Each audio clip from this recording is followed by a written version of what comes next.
Анемия өздігінен пайда болатын бөлек ауру емес. Оны басқа аурулар тудыруы мүмкін.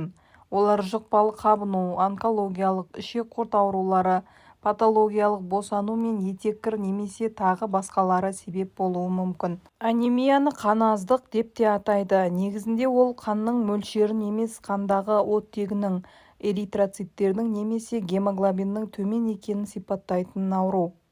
Оған сыртқы факторлар да әсер етеді. Дұрыс емес рацион, уақытында тамақтанбау, жарақаттанып көп қан жоғалту.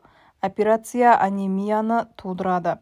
Анемия мына аурулардың немесе жағдайлардың әсерінен пайда болуы да мүмкін.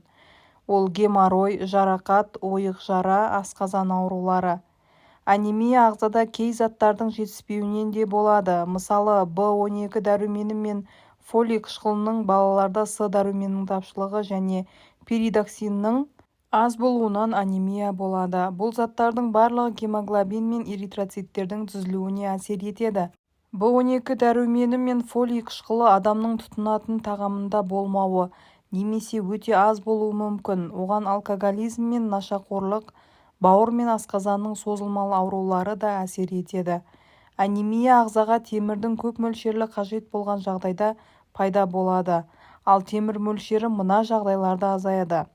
Бала емізгенде, жасөспірім шақта, созылмалы ауру кезінде, өкпе жүрек ауруы, абсцессы, сепсис, көбіне мына жұқпалы аурулардан анемия да туындайды. Туберкулез, созылмалы бронхит, бактериялы эндокардит, бронхоэктаздық ауру, бруцеллез, өкпе абсцессы, пиелонефрит, остеомиелит. Қан аздық жүктілік кезінде де дамиды, өйткені ананың ағзасына баланың қалыптасуы үшін көп темір қажет болады. Қалыпты жағдайда әйелдің ағзасынан күніне 0,6 мг темір шығады, ал бұл сан жүктілік кезінде 3,5 мг-ға дейін артады. Темір тапшылығы анемиясы әдетте анемия болғандардың 90%-ында темір тапшы болады. Бұл көбіне операциядан немесе жарақаттан кейін де пайда болады.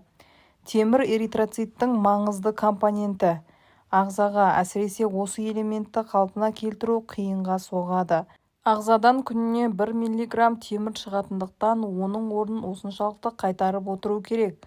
Темір тапшылығы анемиясы кезінде бас айналады, құлақта шу естіледі, көз бұлдырайды, ентігеді, жүрек қағысы өзгереді, тері құрғайды, бет-жүзі бозаң тартады, тырнақ сынғыш келеді. Анемияның қандай деңгейлері бар? Қан аздық төмен деңгейде болғанда оның симптомдары әдетте білінбейді. Ағзада темірдің жеткілікті болуы үшін дұрыс тамақтану, құрамында темірі бар дәрі-дәрмектерді ішу жеткілікті. Орташа деңгейде анемияның белгілері айқын біліне бастайды. Әлсіздік пайда болады, бас жиі айналып ауырады, ал жоғары деңгейі өмірге де қауіп төндіруі мүмкін. Теріде гипоксия пайда болып, жүрек жұмысы бұзылады. Анемияны қалай емдеу керек? Қандай тағамдарды тұтыну қажет? Алдымен анемияның өзін емес, оның пайда болуына әсер еткен ауруды емдеу қажет. Егер пациент аурудан айығатын болса, ағзадағы қан құрамы өздігінен дұрысталады. Анемия кезінде темір тапшы болатынын жоғарыда атап өттік. Дәрігерлер оны қалыпқа келтіру үшін пациентке құрамында темірі бар дәрі-дәрмектерді тағайындап береді. Олардың құрамында B12 дәрумені, фолий қышқылы да болады. Дәрілерді дәрігердің тағайындауынан соң ғана ішкен жөн. Өздігінен емделгісі келген пациент денсаулығына кері әсерін тигізуі мүмкін. Ағзада темірді арттыратын дәрілерді дозасынан артық пайдаланса, іш қатуы, геморрой, ойық жараның пайда болуына әсер етуі мүмкін.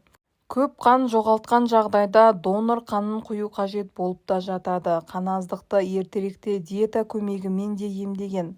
Онда көбіне құрамында темірі мол өнімдерді тағайындаған. Яғни ол өнімдер ет, балық, жұмыртқа, сарысы. Өсімдіктерде де әсіресе бұршақ жаңғақта темір көп болады. Дегенмен көкөніс пен жемістерден алынған темір нашар сіңіріледі. Бұны ескеру керек. Кальций алкоголі бар өнімдері темірдің сіңуін тежейді.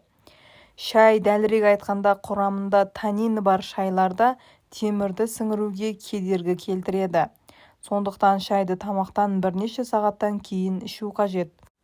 бал мен қант керісінше темірдің сіңуін жақсартады.